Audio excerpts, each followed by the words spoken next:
Ration கடைகளில் பொருட்கள் பற்றாக்குறை இருப்பது தாம் நடத்திய ஆய்வில் தெரிய வந்திருப்பதாக எதிர்க்கட்சித் தலைவர் மு.க.ஸ்டாலின் கூறியுள்ளார். சென்னை கொளத்தூர் தொகுதிக்குட்பட்ட ரேஷன் கடைகளுக்கு இன்று நேரில் சென்ற ஸ்டாலின் பொருட்கள் இருப்பு குறித்த பதிவேடுகளை பார்வையிட்டார். பாம் ஆயில், பருப்பு, அரிசி, சர்க்கரை உள்ளிட்ட பொருட்கள் முறையாக கிடைக்கிறதா என பொதுமக்களிடமும் கேட்டறிந்தார். இதனையடுத்து செய்தியாளர்களிடம் பேசிய அவர், அமைச்சர்கள் காமராஜ், செல்லூர் ராஜு ஆகியோர் கூறியபடி ரேஷனில் முறையாக பொருட்கள் விநியோகிக்கப்படவில்லை என்றார். ரேஷன் பொருட்கள் விநியோகம் பற்றி நேரில் ஆய்வு செய்து அறிக்கை தருமாறு திமுக எம்எல்ஏக்களிடம் கேட்டறிந்திருப்பதாகவும் ஸ்டாலின் தெரிவித்தார்.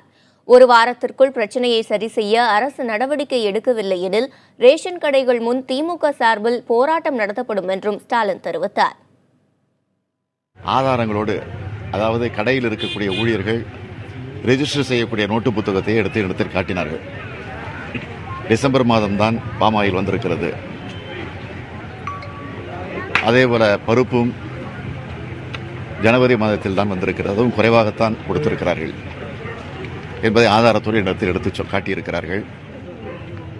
அதேபோல பொதுமக்களின் இடத்திலே மிகுந்த தொல்லைகளுக்கு நாங்கள் ஆளாகிக் கொண்டிருக்கிறோம் என்ற வேதனையை வெளிப்படுத்தியிருக்கிறார்கள். இந்த நிலை என்னுடைய கொளத்தூர் தொகுதியில் மட்டுமல்லாமல் ஒட்டுமொத்த தமிழகம் முழுவதும் இதுதான் இன்றைக்கு இருக்கக்கூடிய நிலை.